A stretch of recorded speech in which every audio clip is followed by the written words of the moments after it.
Olá, meu irmão, olá, minha irmã. Estamos nós aqui mais uma vez em Porções do Evangelho. Hoje nós vamos falar um pouco acerca de algo que é um emblema da realidade da condição do ser humano. É um emblema da condição mais perversa e pecaminosa da humanidade. Eu quero ler alguns textos com vocês a partir de um texto de João. A partir de um texto do Evangelho de João, eu quero compartilhar com vocês alguns outros textos de forma comparativa. O texto a qual me refiro está em João 18. E Jesus estava sendo processado, levado ao sumo sacerdote para ser inquirido. E o texto diz assim: Então o sumo sacerdote interrogou Jesus acerca dos seus discípulos e da sua doutrina. Declarou-lhe Jesus: Eu tenho falado francamente ao mundo, ensinei continuamente, tanto nas sinagogas como no templo, onde todos os judeus se reúnem, nada disse em oculto. Por que me interrogas? Pergunta aos que me ouviram o que lhes falei, bem sabem eles o que eu disse. Dizendo ele isto, um dos guardas que ali estavam deu uma bofetada em Jesus, dizendo: É assim que falas ao sumo sacerdote? Irmãos, como este texto, como esta narrativa me constrange. Eu fico imaginando eu estando ali, eu estando junto, próximo, e vendo aquele homem dando uma bofetada no Deus encarnado. Uma bofetada no rosto, mais do que a violência, a hostilidade, é um sinal de desonra. Como pode o homem, estando diante de Deus, a manifestação máxima de Deus, desonrá-lo de tal forma? Por isso eu considero este ato um ato que ele é extremamente emblemático, representativo, revelando exatamente quem é o homem, quem somos nós na nossa condição mais visceral, na nossa condição mais crua. Aquele que diante de Deus bate em seu rosto. Este é o ser humano.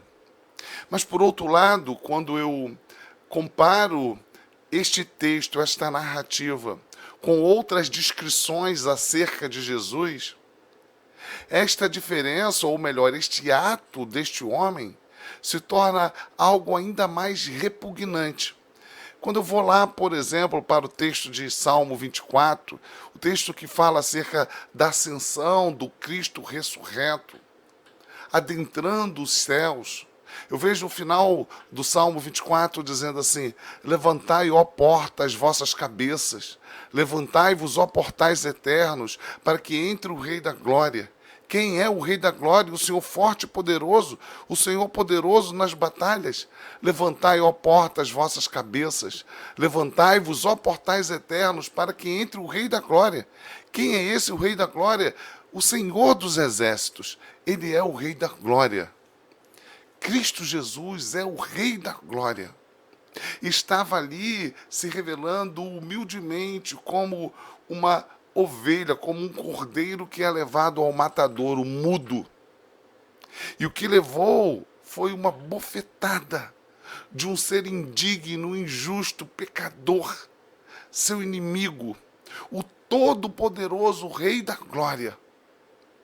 E quando a gente vai comparando esta bofetada no rosto com outros textos, isso vai nos chocando ainda mais. O versículo 13, ou a partir do versículo 13, texto muito conhecido da primeira carta de Paulo aos Colossenses, diz assim, primeira carta de Paulo aos Colossenses, melhor, carta de Paulo aos Colossenses, capítulo 1, a partir do versículo 13. Ele nos libertou, falando de Cristo Jesus, da sua excelência, da sua primazia, da sua superioridade, do seu poder. Ele nos libertou do império das trevas e nos transportou para o reino do Filho do seu amor, no qual temos a redenção, a remissão dos pecados. Este é a imagem do Deus invisível, o primogênito de toda a criação, pois nele foram criadas todas as coisas, nos céus e sobre a terra, as visíveis e as invisíveis, sejam tronos, sejam soberanias, quer principados, quer potestades, tudo foi criado por meio dele e para ele. Ele é antes de todas as coisas e nele tudo subsiste. Aquele homem que estava dando a bofetada em Jesus foi criado por meio dele e subsistia por causa dele. Ele é o cabeça do corpo da igreja. Ele é o princípio, o primogênito dentre os mortos, para em todas as coisas ter a primazia. Porque aprove a Deus que nele residisse toda a plenitude, que havendo feito a paz pelo sangue da sua cruz, por meio dele reconciliasse consigo mesmo todas as coisas, quer sobre a terra, quer nos céus. O Todo-Poderoso que se fez mediação por nós, se colocando como sacrifício vicário. E aquele homem batia no rosto de Jesus Cristo. Continuando ainda os textos de modo que a gente possa perceber o significado deste tapa no rosto, eu quero ler com você o texto final de Apocalipse 5, que fala depois de Apocalipse 4, quando é descrito a presença majestosa do Pai entronizado. O capítulo 5 fala acerca de uma situação onde não se apresenta ninguém que seja digno para tomar o livro, tirar o selo e abrir o livro. E o texto então vai dizer: vi na mão direita daquele que estava sentado no trono um livro em forma de rolo escrito de ambos os lados e selado com 7 selos.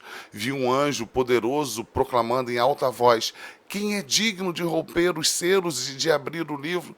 Mas não havia ninguém no céu, nem na terra, nem debaixo da terra, que podia abrir o livro sequer olhar para ele.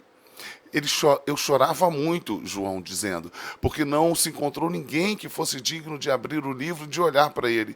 Então um dos anciãos me disse: não chores, eis que o leão da tribo de Judá, a raiz de Davi, venceu para abrir o livro e os seus 7 selos. Então vi um cordeiro que parecia estar estado morto, de pé, no centro do trono, cercado pelos 4 seres viventes e pelos anciãos.